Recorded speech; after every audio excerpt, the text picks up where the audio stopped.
Next on News 10, what's this heading down the road in Rensselaer and where is it going? Plus, the Grammy nominees are announced. Did your favorite musician make the cut? Coming up in weather, a quick shot of snow later tonight and 3 storms this week. News 10 is next. From WTEN Albany, the news team that's leading the way in local news coverage, on air and online. This is a News 10 special edition. Good evening, I'm Elisa Streeter. Terry has the night off. In a surprise move that sent stock prices soaring, the Federal Reserve slashes short-term interest rates for the first time in more than 2 years. That story begins our top 10. The Federal Reserve cut interest rates by a half point, and the news sent stocks through the roof. The Dow Jones rocketed almost 300 points, while the Nasdaq jumped 325 points, its best ever one-day gain. The fund rate now stands at 6%, and the Federal Reserve said it was willing to make further cuts to keep the U.S. economy from sliding into a recession. The stock market is being blamed on a murder-suicide in Miami. A 9-year-old man shot and killed his wife and his mother and then himself. Police say he was distraught after losing money in the market. It all happened overnight before today's record stock market rally. The couple's son discovered the bodies. During his 7th State of the State address, Governor Pataki pledged to dramatically reform the state's Rockefeller drug laws. The laws enacted in the 70s are among the harshest in the nation and can require life terms for the possession of small amounts of narcotics. Since the laws went into effect, New York's prison population has grown from 15 to 70,000 inmates. We'll have other highlights from the State of the State address coming up. Governor Pataki confirmed that Kmart will build a giant distribution center in the Montgomery County town of Florida. The distribution center will employ 1,000 workers.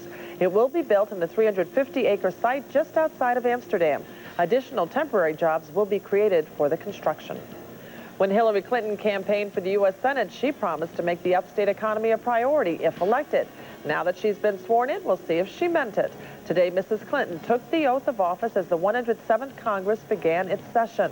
This is the first Senate since 1881 to be equally split between Democrats and Republicans. Democrats will control the Senate until January 20th, when Vice President Al Gore will hand over the tie-breaking vote to Republican Dick Cheney. Are residents of Troy being overcharged on their city property tax bill? Rensselaer County legislator Bill Murch says it's possible. Murch says a computer glitch may have caused payments on water bills to not be properly accounted for. He is urging Troy residents to check their January city property tax bill for overcharges. Failure to pay for water would show up as a re-levy on your personal property tax bill. Well, near San Diego, California, a fast-moving fire driven by 65-mile-per-hour winds set several homes on fire and forced evacuations. The blaze started when a car caught fire in a grassy median. It has now spread to over 5,000 acres. Several buildings ranging from farm sheds to custom-built trophy homes were engulfed in flames. More than 200 homes are threatened. Investigators now believe a house fire that killed 11 people in Delaware this morning started in the kitchen. 7 children were among the dead. All were members of the same family. Firefighters say somebody inside the home called 911. They arrived to find extremely heavy smoke. A 3,000-pound copper dome wound its way towards the new Rensselaer train station.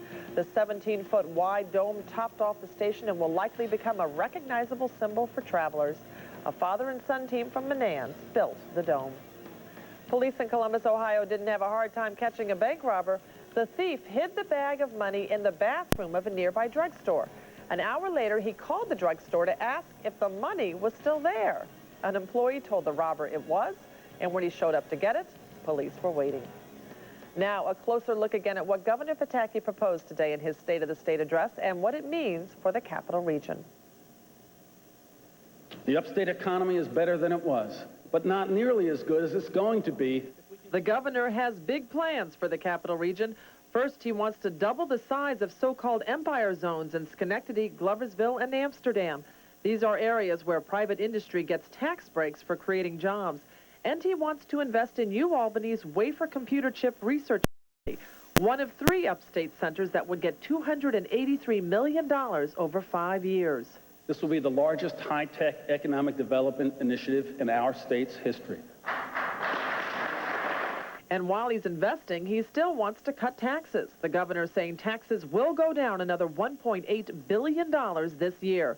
He also called for a new flexible school aid program and an overhaul of the so-called Rockefeller drug laws. All things his Democratic rivals say are nice, but not new. He talked about a lot of things that we Democrats have been promoting for a long time. I'm glad to see him pick up on them. And they say the governor talked like a man running for office.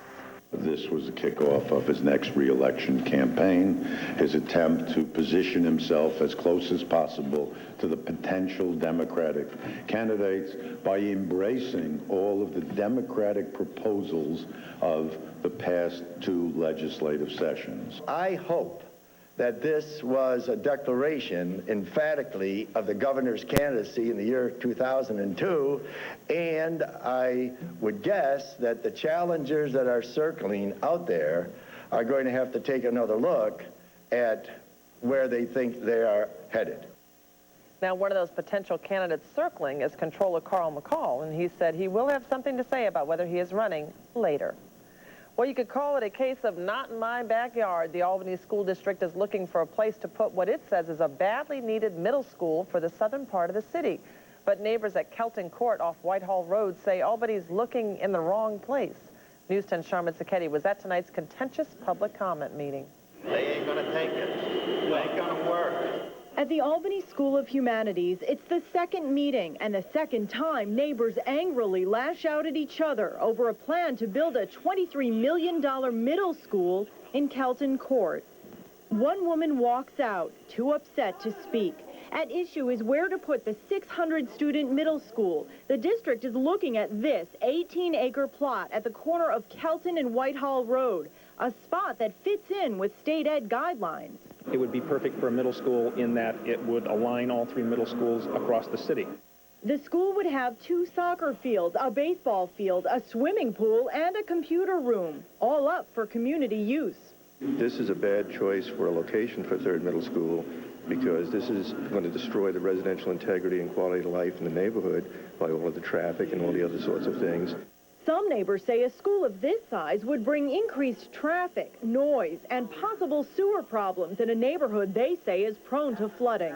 After all these years, people have retired in this community, they've raised their children, they pay their taxes, and they would like the status quo to remain the same. And you can't blame them for that.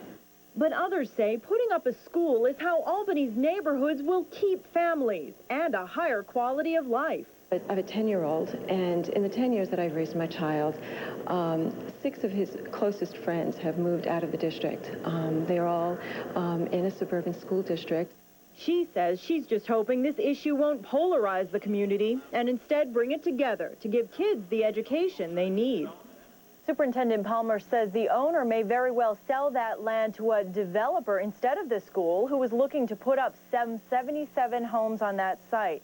Now, Palmer says by opening up adult education classes at the school, as well as those baseball fields, the pool, other amenities, the school may just be a better neighbor. Elisa? So when will the decision be made on the site? Well, it looks as though at this point there is another meeting set for January 16th. That's when the state education department will actually come in and listen to neighbors' concerns. They will look at the traffic study, which, by the way, many residents believe was done half-heartedly. And then the state ed will decide if this is indeed a viable option. Okay, thanks very much, Sharman. Well, coming up, more on that Kmart distribution center going in near Amsterdam and the 1,000 jobs coming with it. And a little later, the long list of this year's Grammy Award nominees.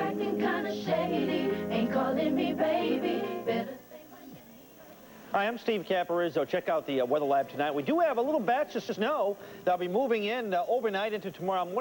Enough to give some areas some slippery roads. We'll have the complete forecast and tell you about 2 more storms right after this. Elisa Streeter, Terry McSweeney, Chief Meteorologist Steve Caporizzo, and Dan Murphy with sports. You're watching a special edition of News 10. A special late one. Can I high-five you? Why? All right, just do it. No more football till August. Yes, you're right. That deserves a couple. It's over. Hey, at least it was a good game tonight. Oh, but we have several months now of sleeping in. Let's check out the forecast first. Now, I like football. I'm a football fan, but 3 nights in a row of college football ending after midnight, that's, you know, it wears thin. You know what I mean? 5 to 15 overnight. Temperatures are slowly rising. In fact, they just 7 degrees in Albany. And snow showers will be developing, and the snow showers end tomorrow morning. Some breaks of afternoon sun, temperatures 25 to 30. That's just about the way we're supposed to be. Right now it's 20 with the dew point at 14. As I mentioned, the temperature has gone up. It was 13 an hour ago. A south wind at 6 miles per hour. High today 28, low 11. Record high 61, record low temperature 14 below zero, 1970. Alrighty, let's check out the News 10 storm tracker tonight. A little bit of snow getting very close to the Capital District. In fact, you can see an installment of snow showers up across the Adirondacks, around Lake George, and back along I-88 in Otsego County out near Cooperstown. This is the first batch moving off to the northeast. It's drying up as it moves eastward.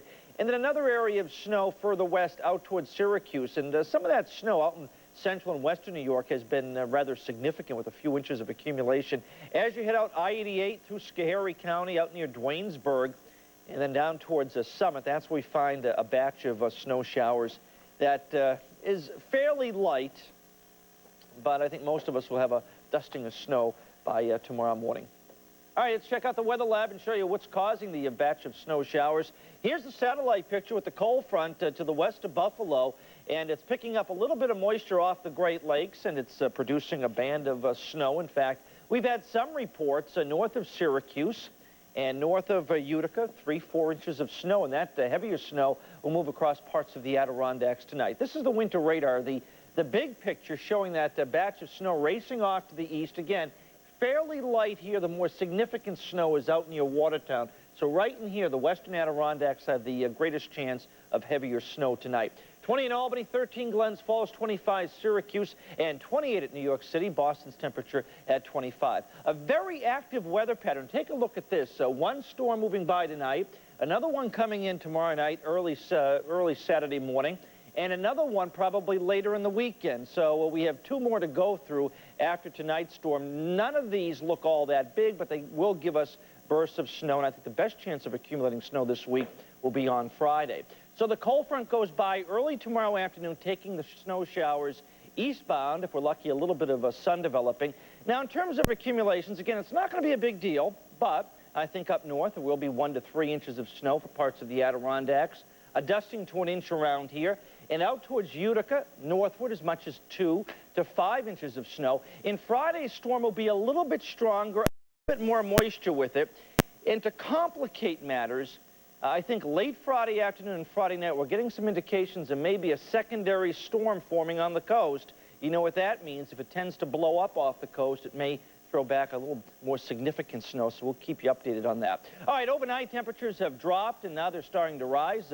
Snow showers moving in, a dusting to 1 inch in the Capital District, a little bit more up north, 25 to 30, with the snow showers ending in the morning, some breaks of afternoon sunshine. Increasing clouds tomorrow night, 10 to 15, and here we go, periods of snow Friday, developing before lunchtime, 25 to 30 right now, 1 to 3 inches possible. Vermont and the Berkshires, snow showers before morning, temperatures steady or slowly rising. Snow showers end by noon tomorrow, 25 to 30, maybe an inch or 2 in spots. 5-day forecast, again, some snow Friday, a few flurries left over Saturday, and then late Sunday and Monday, there may be another round of snow showers or some light snow. So we'll watch that. A busy week, but none of these storms look real big, and that's good news. All right, thanks a lot, All right, Steve. Well, ahead on in the spotlight, what 1,000 new jobs could mean for a Montgomery County community. And later, who's who in the music industry? Check out the list of this year's Grammy Award nominees. To me outside the concert, you didn't have to. You could have signed an autograph for Matthew. In the spotlight tonight, an economic boon for a community long overdue. Governor Pataki confirmed today that Kmart will build a colossal-sized distribution center in the town of Florida, just outside of Amsterdam. For 1,000 people, it could offer a better job. News 10's Steve Ammerman reports. 'Twas the night before Christmas, when all through the house, Not a creature was stirring, not even a mouse. With those words, generations of parents have inspired visions of sugar plums to dance in small heads. The night before Christmas transformed a stern and skinny St. Nick into a plump, jolly elf. Author Clement Clark Moore became known as the father of Christmas as we celebrate it today. But is he? In my opinion, An interesting story, however, not the one we had in mind. That was, of course, the night before Christmas, and the author of that. I think we have the story we're looking for, do we, or should we come back in a few minutes? Why don't we take a break, and when we come back, we'll see if we can find that for you. We now have the correct story on the Kmart building in Montgomery County. A mini celebration going on here at Herc's Tavern. I think it's elation for me. I can't expound it any more than I have. It's just jubilance.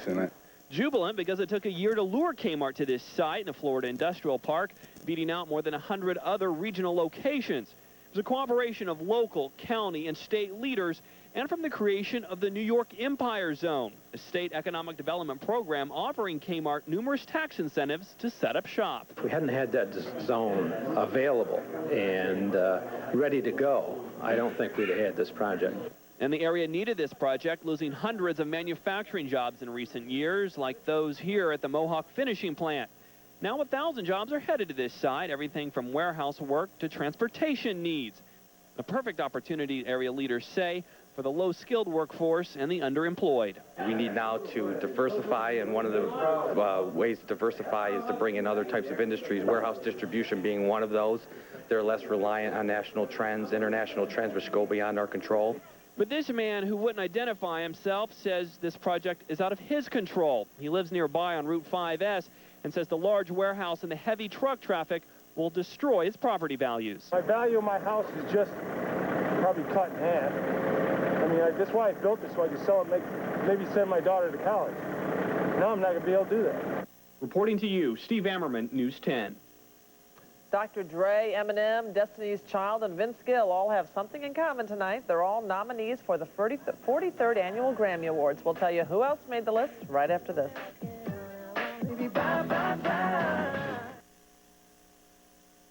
The 43rd Annual Grammy Awards have announced the nominees. Artists will compete in 100 categories with 2 new ones this year, Best Native American Music Album and Best Pop Instrumental Album. Mark Scherer reports on the nominations. Who let the dogs out? Who? It's a who's who, practically, as the Grammy-nominated Baja Men might put it. This year's nominees for Music's Top Award are spread out among over 500 artists. Leading the way are rapper Dr. Dre with 5 nominations, including Producer of the Year, and Beyonce Knowles of Destiny's Child, also with 5. The group's other members received 4 each, as did controversial rapper Eminem. 21 other artists received at least 3 Grammy nods. No Bigfoot phenomenon dominates this year, as twice-nominated rap newcomer Nelly points out. For a long time, I thought this is just where Michael Jackson and Prince come get their awards. Say my name, you acting kind of shady, ain't calling me baby, better say my name. Nominated for both Record of the Year and Song of the Year are Say My Name by Destiny's Child, Breathe, sung by Faith Hill, Macy Gray's I Try, and U2's Beautiful Day.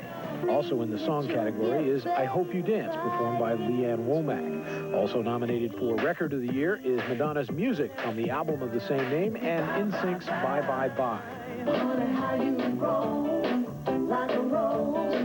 Their first album in almost 2 decades earned Steely Dan 3 nominations, including Album of the Year. Others in that category are Paul Simon, alternative rockers Beck and Radiohead, and Eminem. Luther Vandross announced the similarly eclectic Best New Artist nominees. New artists are Shelby Lynn, Brad Paisley, Papa Roach, Jill Scott, and Cisco. I'm far from new, but I guess I'll be new if that's what they want me to be. Talk about fresh faces, 13-year-old Billy Gilman got nominated for Best Male Country Vocalist. I wanted to collapse on the stage because just to be nominated is incredible, and to be up with such great artists like Vince Gill and Johnny Cash and Tim McGraw is just incredible. The bumper crop of teen pop acts wasn't overlooked either. NSYNC received 3 nominations. It's kind of overwhelming in a sense, though, because the competition's pretty stiff in that category, but it's exciting. R&B producer Rodney Jerkins with 4 nominations likes Grammy's diversity this time around. Everybody expects the same thing all the time. You know, when Grammys come, when all the awards come, they expect the same groups, the same names. You know, we need to change up sometime. It was an eclectic group. I think it was kind of mirrored maybe what was going on in the political world in the year 2000 in America. You know, it was kind of like everybody's just kind of iffy. They didn't know where to go. But I love Eminem being in with Paul Simon. I mean, and nostalgically, I love Steely Dan being there, and they deserve to be there because they made a great album. For the third straight year, the telecast will originate from Los Angeles. It'll be broadcast live on February 21st. Mark Shearer, CNN Entertainment News, New York. And coming up, Murph will have all the highlights and post-game reaction from the Orange Bowl, and he'll have the long and the short of it from the basketball world, so stick around. Closed captioning is sponsored by Raymore and Flanagan Furniture. News 10 returns in a moment with the Capital Region's best sports coverage.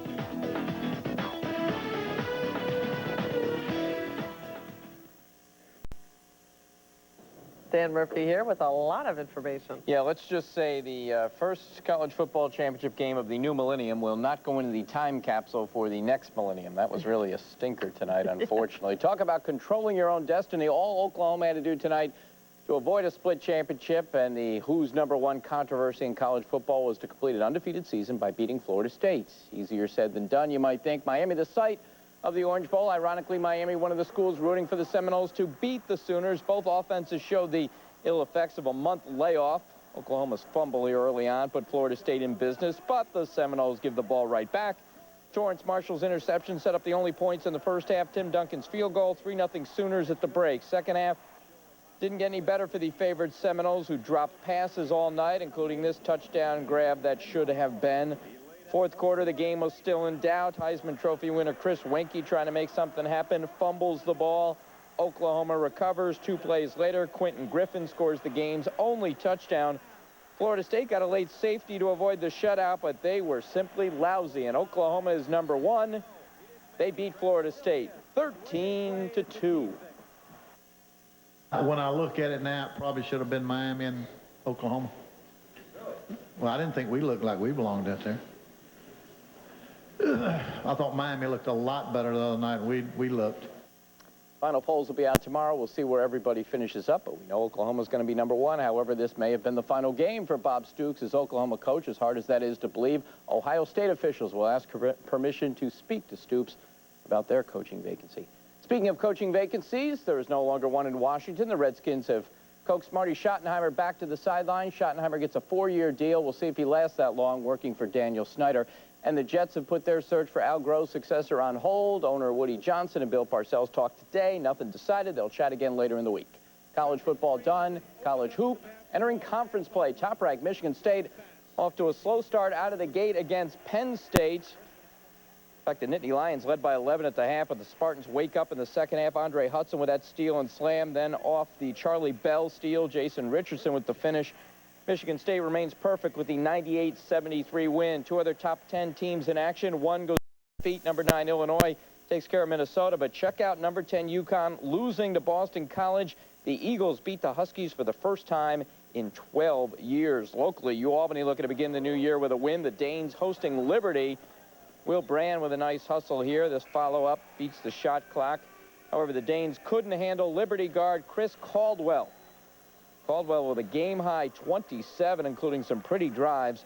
UAlbany loses again, 70-59. Not a good night for the UAlbany Lady Danes as well. They are beaten by Richmond 87-77. Lady Danes fall to 2-12 on the season.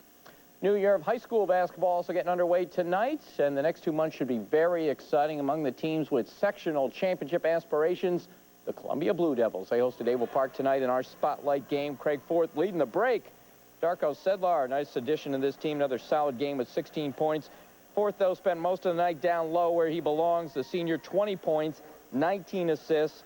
On the defensive end, watch him alter the shot, the rebound, the outlet pass to lead the break. Columbia rolls to the 65-41 win. Other notable games in the Suburban, Shaker in overtime takes care of Saratoga. Niski all over Bethlehem in the Big Ten. Schenectady remains unbeaten. Freeman with 21, McCreath with 15 as they beat Albany. And Amsterdam takes care of Catholic Central. The rest of the scores, of course, at the bottom of your screen. In the NBA, the Knicks opening 2001 by taking on the Celts, all Boston early on. Celtics led 12-2 at one point, 27-18 after one. Knicks, though, get it going in the second quarter. Kurt Thomas, hoop and foul, giving New York a 3-point lead. However, Antoine Walker will hit the three. Game tied at 50 at the half. 1-point game heading into the fourth when the Knicks take over. Marcus Camby inside. And then Allen Houston with the killer three. He led New York with 25. Knicks win their fifth straight, 100-91. Iverson with 21, and the Sixers win over Atlanta. Milwaukee also wins at home. Detroit wins in Dallas. Phoenix 15 better than the Clippers. River Rats couldn't wait for 2000 to end. Would 2001 start on a high note? Rats hosting Wilkes-Barre. Visitors would strike first for the early 1-0 lead, but Albany takes over from there. Chris Ferraro had a nice game, including an assist on this Richard Roquefort goal. Ferraro with a goal and 3 assists. Frederick Henry, 34 saves. Rats roll to the 5-2 win. Mario Lemieux, another goal tonight as the Penguins win again. Maybe they're going to have a better year. Rats? This year. Couldn't be worse. Yeah, that's true. It'll be better. Let's head over to Steve. One last look at weather. Howdy, guys. We're going to have a round of snow first thing tomorrow morning, mostly snow showers. We don't expect a lot of accumulation. Temperatures teens to near 20. Right now, it looks like a dusting to an inch locally, but up in the Adirondacks as much as 1 to 3 inches of snow by mid-morning tomorrow. And in terms of the rest of the week, the 5-day forecast, more snow coming in during Friday with 1 to 3 inches, and then a cold weekend with some flurries or some snow showers. Siena Saints slumping, but they're back home tomorrow night. I think the home cooking is going to help as the Saints play host to Loyola as they get back into MAC conference play almost exclusively from here to the end. 7 o'clock tip-off down at the Pepsi Arena. Look for Siena to come up big, though. They're still banged and bruised. They're getting some of their players back and healthy, and that's going to help. All right. Well, that's going to do it for us. Nightline is next. We will see you back here tomorrow. Good night, everyone.